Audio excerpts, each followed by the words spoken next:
안녕하세요. 물된 교회와 함께하는 매일 성경 큐티 시간입니다. 오늘은 역대상 21장 1절로 17절의 말씀을 가지고 함께 은혜를 나누겠습니다. 하나님의 말씀 앞에 함께 귀 기울이며 우리의 마음을 돌아보는 은혜의 시간이 되시길 바랍니다. 오늘 본문인 역대상 21장의 사건은 다윗의 말년, 이제 이스라엘이 큰 강국이 되어 안정된 시기를 배경으로 합니다. 앞장인 20장까지는 우리가 함께 나눈 바와 같이 주변 나라들과의 전쟁에서 연전연승을 거두며 영토가 넓어지고 국력이 커져가는 상황을 보았습니다. 그런데 오늘 본문 1절은 이렇게 시작합니다. 사탄이 일어나 이스라엘을 대적하고 다윗을 충동하여 이스라엘을 계수하게 하니라. 아멘. 은혜와 승리의 시간이 지속되자 그 순간 다윗의 마음 안에는 자신의 힘을 확인하고자 하는 교만이 들어선 것이지요. 그래서 다윗은 백성의 수를 세어 군사적 역량이 어느 정도인지를 파악하려 하였습니다. 이는 하나님께서 함께 하심으로 이기던 전쟁의 이유를 하나님의 임재가 아닌 이스라엘의 병력으로 넘어가고자 했던 것입니다.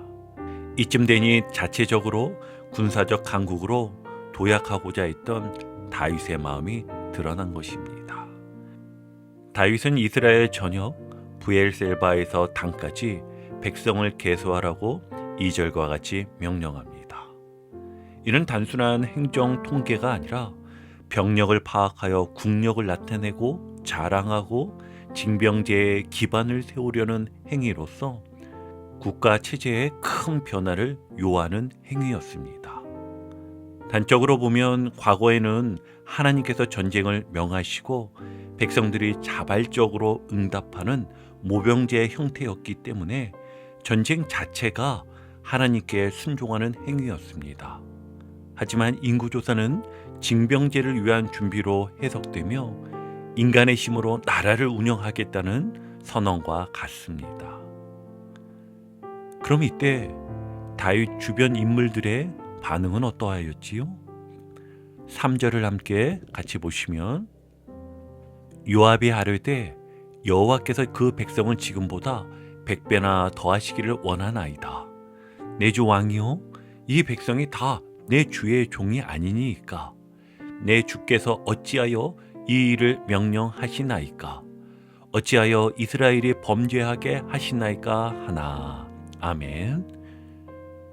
군사령관 요압조차도 이 명령을 반대합니다. 하지만 다윗은 듣지 않았습니다. 오히려 왕의 권위를 앞세워 강행하지요. 오늘날 우리도 다윗처럼 하나님의 뜻보다 내가 가진 것에 기대며 살고자 하는 모습이 참 많습니다.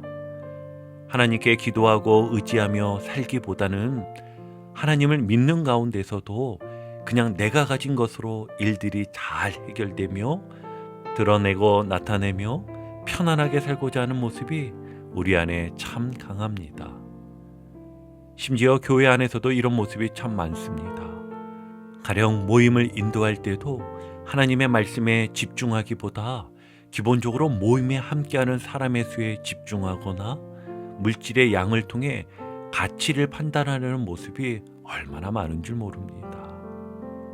우리 회의나 결정 앞에서 하나님의 뜻을 먼저 묻는가 아니면 계산부터 하는가를 돌아보기 바랍니다. 지금 이 일은 하나님이 원하시는 방향인가를 먼저 질문해 보십시오. 예배, 섬김, 사역 속에서도 숫자나 규모보다 하나님의 임재와 목적에 집중하는 태도를 지니는 우리가 되길 바랍니다. 계속해서 본문을 보면 다윗은 결국 하나님의 징계를 받게 됩니다. 하나님은 선지자 갓을 통해 3가지 중 하나를 택하라고 하십니다. 첫 번째로는 3년 기근, 두 번째는 3개월 동안의 전쟁의 패배, 그리고 세 번째는 11절과 12절에 나오지요. 3일 동안의 전염병입니다. 다윗은 13절과 같이 고백합니다. 내가 공경에 빠졌도다. 여호와께서는 긍휼이 심히 크시니 내가 그의 손에 빠지고 사람의 손에 빠지지 아니하기를 원하나이다. 아멘. 하나님께서 내리신 전염병으로 7만 명이 죽는 비극이 일어나고 다윗은 비로소 깊은 회개에 이릅니다. 17절을 보니 하나님께 아뢰되 명령하여 백성을 계수하게 한 자가 내가 아니니이까 범죄하고 악을 행한 자는 곧 나이니이다. 이 양떼는 무엇을 행하였나이까? 청하건대 나의 하나님 여호와여, 주의 손으로 나와 내 아버지의 집을 치시고 주의 백성에게 재앙을 내리지 마옵소서 하니라. 아멘. 다윗은 백성을 보호하기 위해 자신과 자기 집을 치시라고 간구합니다. 이 고백은 진심 어린 회개와 함께 지도자의 책임을 보여주는 장면이지요. 우리는 때때로 자신의 판단이 옳다고 믿고 이를 강행합니다. 하지만 문제가 생기면 누가 시켜서 했다, 어쩔 수 없었다고 책임을 돌리기 쉽습니다. 하지만 다윗은 자신의 죄를 회피하지 않고 하나님의 긍휼을 구하며 무릎을 꿇었습니다. 우리들의 삶에서 문제의 원인을 외부로 돌리는 습관을 멈추고 내가 하나님 앞에 어떤 마음으로 서 있는지를 먼저 돌아보길 바랍니다. 가정에서든 교회에서든 결정권을 가진 사람일수록 책임 있는 회개가 필요합니다. 기도할 때는 핑계가 아니라 진심이 담긴 고백을 드리기 바랍니다. 하나님은 우리의 진실한 눈물과 돌이킴을 귀히 보시는 하나님이십니다. 마지막 본문의 세 번째 장면은 매우 상징적이고 놀랍습니다. 하나님은 예루살렘을 멸망시키기 위해 천사를 보내셨지만 15절을 보니 하나님이 예루살렘을 멸하러 천사를 보내셨더니 천사가 멸하려 할 때에 여호와께서 보시고 이 재앙 내림을 뉘우치사 멸하는 천사에게 이르시되 족하다, 이제는 내 손을 거두라 하시니 그때 여호와의 천사가 여부스 사람 오르난의 타작마당 곁에 선지라. 아멘. 하나님의 진노가 멈춘 그 자리는 여부스 사람 오르난의 타작마당입니다. 다윗은 그곳에서 제단을 쌓고 하나님께 예배를 드립니다. 이 타작마당은 훗날 성전터, 곧 예루살렘 성전이 세워질 장소가 됩니다. 회개의 끝은 용서요, 용서의 끝은 예배이며 그 예배의 자리가 하나님의 임재가 머무는 성소의 시작점이 된 것입니다. 하나님은요, 실패한 사람을 버리지 않으시고 그 눈물 흘린 자리를 은혜의 기초로 삼으시는 하나님이셨습니다. 다윗은 회개에서 멈추지 않고 제단을 쌓고 예배를 회복했습니다. 회개는 끝이 아니라 새로운 시작입니다. 지금 여러분의 마음에도 타작마당 같은 실패의 자리가 있다면 그것이 곧 하나님의 성전터가 될 수 있습니다. 그 자리 위에 다시 무릎을 꿇고 제단을 쌓으십시오. 예배의 중심을 회복하시길 바랍니다. 눈물 흘린 바로 그 자리에서 말씀을 펴고 찬양하며 다시 시작하십시오. 하나님은 그 자리에서 반드시 새로운 은혜를 시작하실 것입니다. 이제 큐티의 말씀을 정리하며 마무리 짓겠습니다.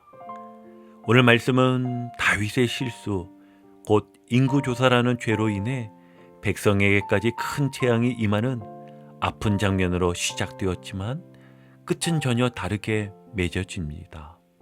하나님의 진노가 머물렀던 그곳 오르난의 타작마당, 그 자리가 바로 하나님께서 성전을 세우시기로 하신 장소가 됩니다. 다윗의 실수가 없었다면 그곳이 성전터가 되지 않았을 수도 있습니다. 그 말은 역설적으로 하나님의 은혜는 우리의 실패조차도 은혜의 자리로 바꾸신다는 것이지요. 비극의 현장이 눈물의 기도와 참된 회개가 흘러나올 때 하나님의 임재가 머무는 거룩한 곳으로 변화되는 것입니다. 하나님은 완전한 사람을 통해 일하시지 않습니다. 오히려 자신의 연약함을 인정하고 그 연약함으로 하나님 앞에 무릎 꿇는 자를 통해 일하십니다. 다윗의 인구조사 사건은 큰 실수였지만 다윗이 다시 하나님 앞에 엎드렸고 그 고백 이후에 하나님은 새로운 시작을 허락하셨습니다. 여러분, 우리도 인생 속에서 때로는 다윗처럼 계산하고 자랑하고 계획하려 합니다. 그러나 실패하고 무너질 때가 있습니다. 그러나 그 자리에 머물지 마십시오. 바로 그 자리에서 다시 하나님께로 나아가 회개하고 눈물로 기도하시기 바랍니다. 그러면 하나님은 그 자리를 회복의 터, 성전의 터, 은혜의 터전으로 바꾸실 것입니다. 오늘도 우리가 드리는 고백이 하나님께서 기쁘게 받으시는 성전의 초석이 되기를 주님의 이름으로 간절히 축복합니다. 아멘. 오늘도 복음의 기쁨과 확신으로 승리하는 하루 되시길 축복합니다. 함께 해주셔서 감사합니다. 내일 큐티 시간에 다시 뵙겠습니다.